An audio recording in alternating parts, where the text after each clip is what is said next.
नमस्कार बालमित्रांनो. इयत्ता 7वी विषय मराठी.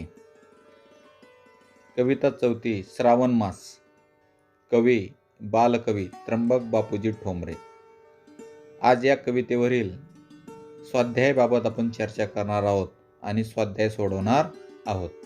सर्वप्रथम स्वाध्यायासाठी दिलेली जी प्रश्न आहेत त्या प्रश्नांबाबत आपण चर्चा करूया. प्रश्न पहिला, खालील प्रसंगी काय घडते ते लिहा. या ठिकाणी आपल्याला 2 प्रसंग दिलेले आहेत. पहिला पाऊस आल्यावर आणि दुसरं सरीवर सरी कोसळल्यावर. आता हा प्रसंग दिलेला आहे आणि हा प्रसंग घडल्यानंतर काय घडते ते या ठिकाणी आपल्याला लिहायचं आहे. त्यानंतर प्रश्न दुसरा दिलेला आहे, निरीक्षण करा व लिहा. श्रावण महिन्यातले तुम्ही पाहिलेले आकाशातील विशेष जे बदल आहेत ते बदल आपल्याला त्या ठिकाणी लिहायचे आहेत. आपल्याला जी चित्र आकृती दिलेली आहे त्या ठिकाणी आपल्याला 5 विशेष झालेले जे बदल आहेत ते बदल आपल्याला त्या ठिकाणी लिहायचे आहेत. त्यानंतर प्रश्न तिसरा दिलेला आहे, खालील तक्ता पूर्ण करा. यामध्ये कवितेत आलेली जी नावं आहेत, त्यामध्ये प्राणी, पक्षी, फुले यांची आपल्याला या ठिकाणी नावं लिहायची आहेत. त्याच्यासाठी आपल्याला कविता बारकाईने वाचावी लागणार आहेत आणि ते वाचन केल्यानंतर त्या कवितेमध्ये आलेले जे प्राणी आहेत, पक्षी आहेत, फुले आहेत त्यांची आपल्याला या ठिकाणी नावं लिहायची आहेत. त्यानंतर प्रश्न चौथा दिलेला आहे, सुंदर बाला या फुलमाला या काव्यपंक्तीत सारख्या अक्षरांचा उपयोग अधिक केल्यामुळे नाद निर्माण होतो, त्यामुळे पंक्ती गुणगुणाव्याशा वाटतात. कवितेतील अशा ओळी आपल्याला त्या शोधून लिहायच्या आहेत. किमान आपल्याला 4-5 ओळी या ठिकाणी शोधून या चौथ्या प्रश्नाचं उत्तर आपल्याला लिहायचं आहे. त्यानंतर प्रश्न 5वा दिलेला आहे की खालील अर्थाच्या कवितेतील ओळी लिहा. त्यामध्ये 3 प्रश्न दिलेले आहेत की क्षणात पाऊस पडतो तर क्षणात ऊन पडते. मग त्यासाठी कवितेमध्ये कोणती ओळ आलेली आहे, ओवी आलेली आहे ती आपल्याला शोधून त्या ठिकाणी लिहायची आहे.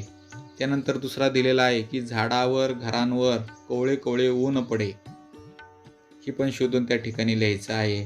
त्यानंतर हरिणी आपल्या पाडसासह पूर्णात बागडत आहे, या अर्थाची कोणती ओळ कवितेमध्ये आलेली ती शोधून आपल्याला त्या ठिकाणी लिहायची आहे. प्रश्न 6वा दिलेला आहे की कवितेच्या खालील ओळीतील भाव तुमच्या शब्दामध्ये लिहा. श्रावण मासी हर्षमानसी हिरवळ दाटे चोहीकडे, क्षणात येते सरसर शिरवे क्षणात फिरूनी ऊन पडे. या पद्धतीची ती ओळ दिलेली आहे आणि तुम्हाला तुमच्या शब्दामध्ये या ओवीचा अर्थ किंवा भाव तुम्हाला लिहायचा आहे. खेळूया शब्दांशी हा एक मनोरंजक भाग आपल्याला या ठिकाणी दिलेला आहे व्याकरणाचा, की खालील शब्दांसाठी कवितेत आलेले जे समानार्थी शब्द आहेत ते समानार्थी शब्द आपल्याला लिहून शोधून या ठिकाणी लिहायचे आहेत. त्याच्यामध्ये आपल्याला 9 समानार्थी शब्द दिलेले आहेत.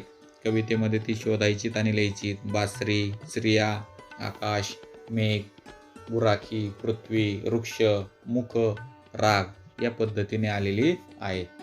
त्यानंतर एक प्रश्न घेतलेला आहे पहा, खेळ खेळूया की खाली समानार्थी शब्दांचा एक जिना दिला आहे. दिलेल्या चौकटीत आडवे उभे शब्द भरायचे आहेत. एका जिन्याच्या पायऱ्या तुम्हाला उतरून दाखवल्या आहेत, दुसऱ्या जिन्याच्या पायऱ्या तुम्हाला उतरायच्या आहेत. जसं मस्तक म्हणजे डोके, कचरा म्हणजे केर, रात्र म्हणजे रजनी, पाणी म्हणजे नीर, जनता म्हणजे रयत आणि मुलगी म्हणजे तनया. या पद्धतीने एक जिना त्यांनी उतरून दाखवलेला आहे. तसाच दुसरा जिना आपल्याला उतरायचा सांगितलेला आहे किंवा उतरायला सांगितलेला आहे. मग आपण प्रत्यक्ष आता या स्वाध्यायाला सुरुवात करू या. या ठिकाणी जो प्रश्न पहिला दिलेला आहे त्या प्रश्न पहिला असा आहे की खालील प्रसंगी काय घडते ते तुम्ही तुमच्या शब्दात लिहा. प्रसंग पहिला दिलेला आहे की पहिला पाऊस आल्यावर. आता पहिला पाऊस आल्यानंतर काय होतं, हवेत गारवा येतो आणि सारी सृष्टी पावसात न्हाऊन प्रसन्न दिसू लागते. हा आपल्याला या ठिकाणी झालेला बदल या प्रसंगी आपल्याला पाहायला मिळतो. त्यानंतर सरीवर सरी कोसळल्यावर हा प्रसंग दिलेला आहे. काय होतंय की सरीवर सरी कोसळल्यानंतर आपल्याला चिंतात भिजावंसं वाटतं. झरे, नदी, नाले हे ओसंडून वाहतात आणि सर्व सृष्टी न्हाऊन निघते आणि शेतकरी सुद्धा आनंदित झालेला आपल्याला पाहायला मिळतो. म्हणजे सरीवर सरी कोसळल्यानंतर हा जो प्रसंग दिलेला आहे, यानंतर काय घडते ते आपण या ठिकाणी आपल्या मनाने मुक्तोत्तरी प्रश्न आहे लिहायचं आहे. त्यानंतर प्रश्न दुसरा आहे की निरीक्षण करा व लिहा. श्रावण महिन्यातले तुम्ही पाहिलेले आकाशातील विशेष बदल. आता श्रावण महिना सध्या चालू आहे आणि आकाशामध्ये काय बदल घडतायत दिसतायत ते तुम्हाला या ठिकाणी लिहायचे आहेत. मग पहिला किंवा पावसाची जोरदार सर येते, आकाश काळ्या ढगांनी दाटून येते, अचानक वाऱ्याच्या झुळका वाहू लागतात, पांढऱ्या ढगांचे पुंजके तरंगताना दिसतात किंवा पांढऱ्या ढगांचे पुंजके तरंगत असतात. शिवाय क्षितिजावर इंद्रधनुष्य सुद्धा उमटलेले आपल्याला पाहायला मिळते. त्यानंतर पुढचा तिसरा प्रश्न आहे की खालील प्रश्न पूर्ण करा की कवितेत आलेली यांची नावे लिहायची. मग आपण या ठिकाणी क्रमाने घेऊया, प्राणी, पक्षी आणि फुले. मग प्राण्यांची नावं लिहूया. कोणत्या प्राण्यांची नावं आलेली आहेत? हरणी, पाडसे आणि खिलारे यांची नावं या कवितेमध्ये आलेली आहेत. त्यानंतर पक्षी, कोणत्या पक्ष्यांची नावं आलेली आहेत? बगळे, पाखरे यांची नावं त्या ठिकाणी आलेली आहेत. त्यानंतर कोणकोणत्या फुलांची नावं आलेली आहेत? सोनचाफा, केवडा, पारिजातक यांची नावं त्या ठिकाणी आलेली आहेत. त्यानंतर सुंदर बाला या फुलमाला या काव्यपंक्तीसारख्या अक्षरांचा उपयोग अधिक केल्यामुळे जो नाद निर्माण होतो, तशाच प्रकारच्या पंक्ती आपल्याला गुणगुणाव्याशा वाटतात, त्या आपल्याला या कवितेमधून शोधून लिहायच्या आहेत. मग पहा या ठिकाणी आपण ही लिहू शकतो ओळ. पहा, श्रावण मासी हर्ष मानसी, श्रावण मासी हर्ष मानसी ही सुद्धा काव्यपंक्ती आपल्याला गुणगुणावीशी वाटते. तरु शिखरांवर उंच घरांवर, तरु शिखरांवर उंच घरांवर, उठती वरती जलदानवरती, उठती वरती जलदानवरती, उतरून येती अवनीवरती, उतरून येती अवनीवरती, सुंदर हरणी हिरव्या कुरणी, सुंदर हरणी हिरव्या कुरणी अशा काही पंक्ती आहेत त्या आपण त्या ठिकाणी शोधून या ठिकाणी लिहिलेल्या आहेत. त्यानंतर पुढचा प्रश्न आहे प्रश्न 5वा की खालील अर्थाच्या कवितेतील ओळी आपल्याला शोधून लिहायच्या आहेत. क्षणात पाऊस पडतो तर क्षणात ऊन पडते. त्यासाठी आलेली ओवी कोणती आहे? क्षणात येते सरसर शिरवे, क्षणात फिरुनी ऊन पडे. ही ओवी त्या ठिकाणी आलेली आहे. त्यानंतर दुसरा प्रश्न आहे की झाडांवर घरांवर कवळे कवळे ऊन पडते, तरु शिखरांवर उंच घरांवर पिवळे पिवळे ऊन पडे. अशा प्रकारची ओळ त्या ठिकाणी कवितेमध्ये आलेली आहे. तिसरा प्रश्न आहे की हरणी आपल्या पाडसासह कुरणात बागडत आहे, सुंदर हरणी हिरव्या कुरणी निज बाळासह बागडती. अशा प्रकारची ओवी त्या ठिकाणी कवितेत आलेली आहे.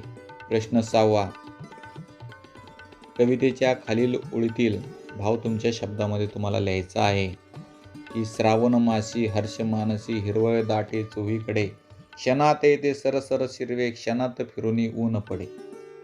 या श्रावण महिन्यात माळ रानावर सर्वत्र आपल्याला हिरवळ दाटलेली पाहायला मिळते. क्षणात पावसाच्या सरी येतात तर दुसऱ्या क्षणाला लख्ख असं ऊन पडतं आणि हा ऊन पावसाचा लपंडाव पाहून मन आनंदाने फुलून जाते. अशा प्रकारचा भाव आपण तुमच्या शब्दामध्ये तुम्हीही लिहू शकतात, तो आपण या ठिकाणी लिहिलेला आहे. त्यानंतर खालील शब्दातील कवितेत आलेले जे समानार्थी शब्द आहेत ते समानार्थी शब्द आपल्याला शोधायचे आहेत आणि शोधून ती लिहायचे आहेत.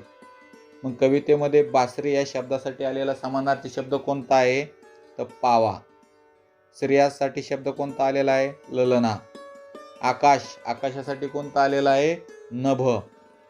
मेघ या शब्दासाठी समानार्थी आलेला शब्द कोणता आहे? जलद. त्यानंतर गुराखी, गुराखीसाठी आलेला शब्द आहे गोप.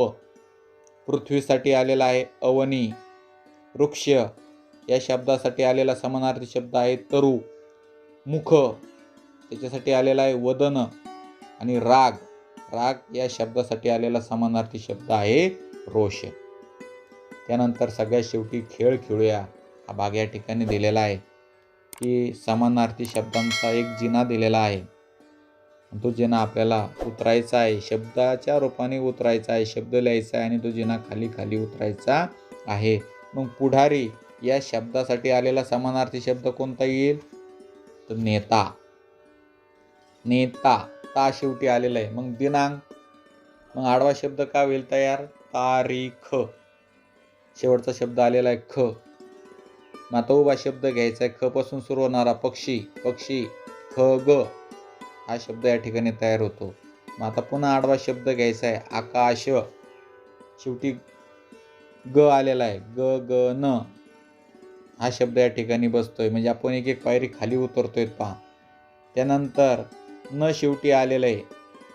मग न अक्षराने सुरुवात होणारा डोळ्याला समानार्थी शब्द कोणता आहे? तर नयन. आणि सगळ्यात शेवटचा आश्चर्य याला समानार्थी असणारा शब्द आपल्याला लिहायचा आहे आणि सुरुवात न या शब्दाने करायची आहे. नवल. या पद्धतीने आपल्याला जो जिना दिला होता तो जिना शब्दाच्या रूपाने आपण त्या ठिकाणी उतरवलेला आहे. मग अशाच पद्धतीने हा स्वाध्याय सुंदर हस्ताक्षरामध्ये तुम्ही स्वाध्याय वहीमध्ये लिहून काढा. धन्यवाद.